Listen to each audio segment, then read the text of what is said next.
باب الجمعۃ فی القری والمدن، بستیوں اور شہروں میں جمعہ پڑھنا، یعنی جمعہ کی نماز کسی گاؤں میں بھی ہو سکتی ہے اور شہر میں بھی ہو سکتی ہے. یعنی اس تکلیف میں نہیں ڈالا گیا کہ اگر کوئی کسی گاؤں میں رہتا ہے یا چند گھر ہیں وہاں پر تو وہ ٹریول کر کے شہر ہی پہنچے تو جمعہ پڑھ سکتے نہیں، اگر وہ لوکلی جمعہ ارینج کرنا چاہتے ہیں تو کر سکتے ہیں. اب جیسے آپ دیکھیں ہمارے ہر سیکٹر کی مسجد میں جمعہ ہو رہا ہوتا ہے، بلکہ ہمارے ہاں تو ایک گلی میں 2 جمعے بھی ہو رہے ہوتے ہیں. حدثنا محمد بن المثنى قال حدثنا ابو عامر العقدی قال حدثنا ابراہیم بن طہمان عن ابی جمرة الضبعی عن ابن عباس انه قال ان اول جمعة جمعت بعد جمعة في مسجد رسول اللہ صلی اللہ علیہ وسلم في مسجد عبد القیس بجواثہ من البحرین. حضرت ابن عباس کہتے ہیں کہ پہلا جمعہ جو جمعہ ہوا مسجد نبوی کے علاوہ وہ مسجد عبد القیس میں ہوا جو جواسہ کے مقام پر تھی. جواسہ جگہ کا نام ہے، اور جواسہ کہاں ہے؟ یہ بحرین کا علاقہ ہے، یعنی دور کا علاقہ جہاں پر الگ سے جمعہ پڑھا گیا. یعنی یہ تکلف نہیں کیا گیا کہ وہ سارے لوگ وہاں سے بھی آ کے مسجد نبوی میں ہی پڑھے. اگر یہ شرط عائد ہوتی تو ہم کو بھی ہر جمعے مدینہ جانا پڑتا. حدثنا بشر بن محمد المروزی قال اخبرنا عبد اللہ قال اخبرنی یونس عن الزہری قال اخبرنا سالم ابن عبد اللہ عن ابن عمر رضی اللہ عنہما قال سمعت رسول اللہ صلی اللہ علیہ وسلم یقول، آپ صلی اللہ علیہ وسلم فرماتے ہیں کلکم راعن، تم میں سے ہر شخص نگران ہے، ہر شخص ذمہ دار ہے. وزاد اللیث قال یونس وکتب رزیق ابن حکیم الی ابن شہاب وانا معه یومئذ بوادی القری، کہتے ہیں کہ لکھا رزیق بن حکیم نے ابن شہاب زہری کو، اور میں ان کے ساتھ تھا اس دن وادی القری میں تھا ابن شہاب کے پاس. جب ان کو لکھا ہوا آیا حل ترى ان اجمع، تمہارا کیا خیال ہے کہ اگر میں جمعہ پڑھوں؟ ورزیق عامل علی ارض یعملها، اور رزیق جو تھے اپنی زمین میں یعنی دور دراز علاقہ تھا، کھیتی باڑی کرتے تھے. وفیہا جماعۃ من السودان، اور ان میں کچھ حبشی لوگ تھے. سودان سود سے ہے، سود عربی میں سیاہ چیز کو کہتے ہیں. سودان سیاہ لوگوں کے رہنے کا ملک یا علاقہ یا لوگوں کا اکٹھ، تو یعنی حبشی لوگ ان کے آس پاس رہتے تھے وغیرہ.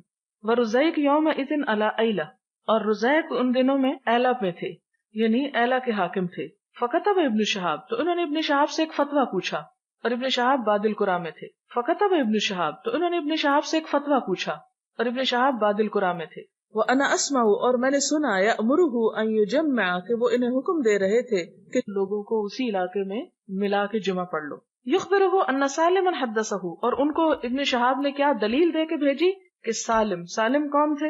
عبداللہ بن عمر کے بیٹے تھے. کہ سالم حدثه ان عبداللہ ابن عمر قال سمعت رسول اللہ صلی اللہ علیہ وسلم یقول، یعنی ابن شہاب الزہری نے حدیث بھی لکھ کے بھیجی ان کے سوال کے جواب میں. کیا؟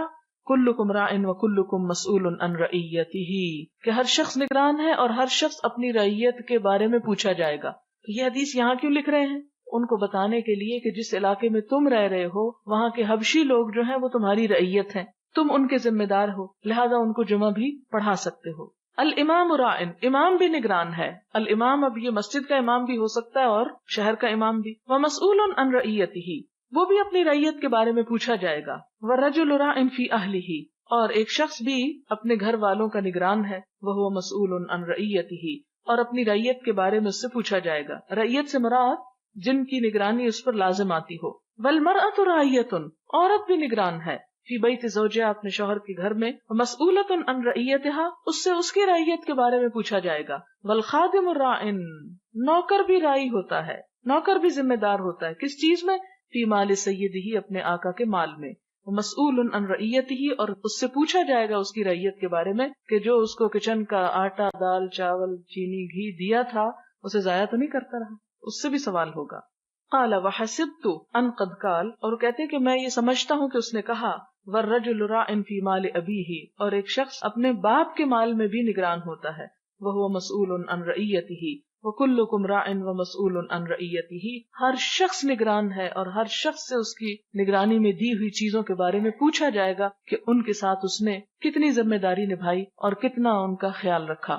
اس میں آپ دیکھیں کہ ایک تو یہ ہے کہ ایک انسان کسی بھی حیثیت میں ہے تو وہ نگران ہے، اور ایک یہ ہے کہ اگر اس کے سامنے کوئی بھی نہیں، اکیلا کسی قید خانے میں ہے مثلا، تو وہ کہے میں تو نگران نہیں ہوں، تو کلکم سے تو نکل گیا. نہیں، وہ پھر اپنے ہاتھ پاؤں اور اپنے جسم اور اپنی صلاحیتوں پر نگران ہے، ان کا ذمہ دار ہے. اس سے یہ پوچھا جائے گا کہ اس نے اپنے جسم کا حق کتنا ادا کیا، ان سے اپنی قوتوں سے کیا کام لیا. اسی لیے وہ دعا پڑھتے ہیں نا کہ متعنا باسماعنا وابصارنا وقواتنا، کہ ہماری قوتوں سے بھی ہم کو فائدہ اٹھانے کی توفیق دے، کیونکہ ہم اس پہ نگران بنائے گئے ہیں.